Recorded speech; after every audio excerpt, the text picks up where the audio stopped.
Thank you. Cult అని నాకు వాడేసారు, పర్లేదు కదా ప్రొడ్యూసర్ కదా. ఐ థింక్ రాహుల్ ఉంటే బాగుండేది మాట్లాడేటప్పుడు.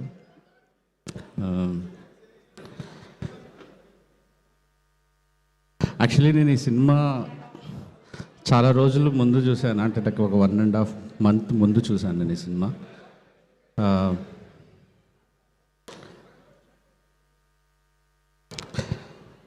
అంటే నాకు చాలా మాట్లాడాలనుంది ఈ సినిమా గురించి. ఎప్పుడో ఒకసారి అర్జున్ రెడ్డి కాంట్రవర్సీ వచ్చినప్పుడు విజయ్ దేవరకొండ గారు TV9 ఇంటర్వ్యూలో ఒక మాట చెప్పారన్నమాట. నెక్స్ట్ ఏం సినిమాలు తీస్తారు, ఇలాంటివే తీస్తారా అంటే, సెటైరికల్గా ఒక మంచోడు ఇంకా మంచోడై ఇంకా పెద్ద మంచోడై ఫైనల్గా ఒక నిర్వహణ చెందుతాడు అని ఒక కథ మీకు గుర్తుందో లేదో తెలియదు, చాలా పాపులర్. సో అలా ఒక మంచి డైరెక్టరు, ఒక మంచి హీరోయిన్తో, మంచి ప్రొడ్యూసర్స్తో మంచి సినిమా తీస్తే ఎలా ఉంటుందో అలా ఉంటుంది. అలా అలా ఆల్రెడీ సినిమా రిలీజ్ అయిపోయింది కాబట్టి నేను సినిమా చూసిన రోజు రాత్రి 2:30-3 అయింది. నేను ఆ రోజు మీకు మెసేజ్ పెట్టచ్చో, అలా ముందే చూసేసాను పెట్టచ్చో లేదో అని ఒక కన్ఫ్యూజన్లో పెట్టలేదు మ్యామ్. యాక్చువల్లీ ఈ సినిమా నన్ను ఎంత హాంట్ చేసిందంటే, నేను రాహుల్కి ఈ సినిమా అసలు నిజంగా నేను ఈ సినిమా గురించి మాట్లాడే అర్హత ఉందా లేదా అన్న ఒక అంటే ఇది వేరే మాటలు కరెక్ట్గా కూడా చెప్పలేకపోతున్నాను నేను. రాహుల్ గారు నేను బేబీ తీసిన తర్వాత దాని చుట్టూ వస్తున్న కాంట్రవర్సీలో నేను ఒక 5-6 రోజులు ఎంజాయ్ చేయలేకపోయాను. సినిమా ఎక్కడో లోపల పీకుతోంది, వైష్ణవిని తిడుతున్నారు. నేను తెలిసి ఏం తప్పు చేయలేదు, నిజంగా తన సైడ్ ఆలోచించి రాసుకున్నాను. అప్పటి వరకు నేను ఇంటర్వ్యూలకు వెళ్ళకూడదు అనుకున్నాను. ఇంటర్వ్యూలకు వెళ్ళి నా సైడ్ నా ఆన్సర్ నేను చెప్పుకున్నాను. అయినా కూడా తిట్టారు నన్ను. ఆ టైంలో నాకు రాహుల్ రవీంద్రన్ గారు ఫోన్ చేసి ఇంటికి పిలిచి 2 hours నన్ను కూర్చోబెట్టి, నువ్వు మంచి సినిమా తీసావు కానీ నువ్వు చేసిన తప్పులు ఏంటంటే అవి అని చెప్పి నాకు ఒక 2 hours తన పర్స్పెక్టివ్ చెప్పిన తర్వాత అప్పుడు నాకు అర్థమైంది, ఓకే టోటాలిటీలో చూసినప్పుడు ఇన్ని మిస్టేక్స్ చేశాను నేను. కానీ ఒక డైరెక్టర్ని నేను పడుతున్న మదన లోపలంతా పెయిన్ని రాహుల్ గారితో మాట్లాడిన తర్వాత నాకు అట్లా పోయింది. పక్క రోజు నుంచి నేను సినిమాని ఎంజాయ్ చేయటం మొదలుపెట్టాను. నాకేవైతే తను చెప్పి చాలా న్యాయంగా అనిపించినాయో, నేను తప్పులు చేశాను బేబీలో అనిపించినాయో, అవన్నీ నేను బేబీ హిందీ స్క్రిప్ట్స్లో కరెక్ట్ చేసుకున్నాను. I think I will make you proud bro. Yeah. కానీ నా హీరోయిన్ తిడుతుంటే నేను వచ్చి డిఫెండ్ చేస్తున్నాను, మీ హీరోని తిడుతుంటే మీరు మంచిగా ఎంజాయ్ చేస్తున్నారు. అసలు అదేం లాజిక్ నాకు అర్థం కావట్లేదు. అందరూ హేట్ యూ అంటున్నారు.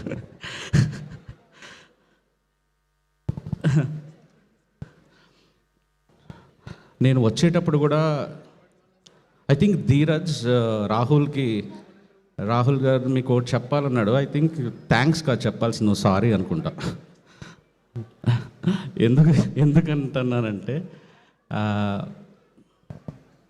మీరు మీలానే ఉండాలి బ్రో, మిమ్మల్ని ప్రొటెక్ట్ చేసుకోవాలి అందరూ, ఇండస్ట్రీ, ప్రొడ్యూసర్లు, యాక్టర్లు, అంతే.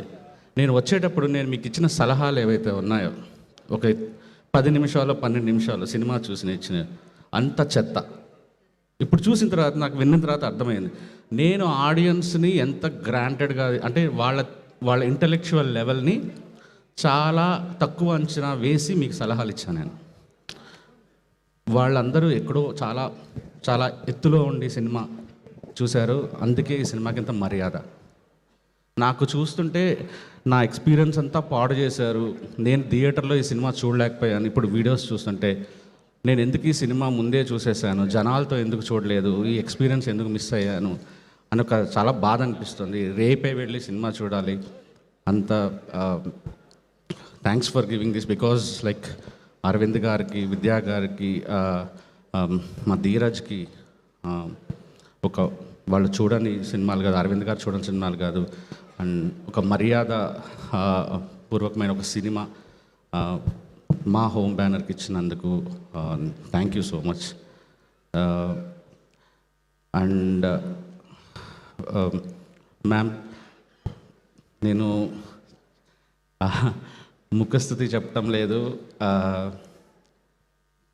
యానిమల్ నుంచి, పుష్ప 2 నుంచి ఇంత మ్యాడ్ ఫ్యాన్ అయిపోయాను, అంత మ్యాడ్ ఫ్యాన్ అయిపోయాను. అది చూస్తా అదే మూడ్లో భూమాదేవి క్యారెక్టర్ చూస్తుంటే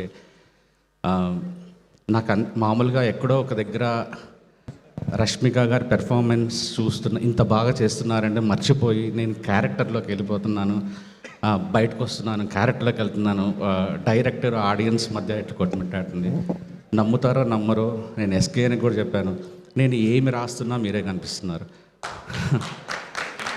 నా బ్రెయిన్లో ఏ కథ వచ్చినా మీరే కనిపిస్తున్నారు. అంత మిమ్మల్ని వెతుక్కుంటూ వచ్చేస్తాయి మేము క్యారెక్టర్లు, గొప్ప గొప్ప క్యారెక్టర్లన్నీ వెతుక్కుంటూ వచ్చేస్తాయి. డైరెక్టర్లకి ఏదైనా బెస్ట్ రాయాలనిపిస్తే మీ దగ్గరికి వచ్చేస్తాయి. యా, ఇంకా నేను అంతకుమించి ఏం చెప్పలేను. విద్యక్క, ఇంకా మీరే నడిపించాలి.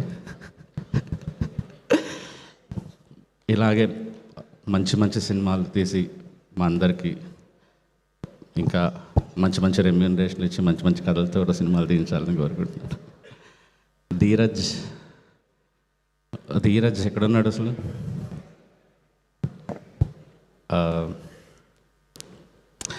నాకు ధీరజ్ హిట్ కొడితే ఏంటో నిజంగా మా ఎస్కేని హిట్ కొట్టినంత హ్యాపీగా ఉంది.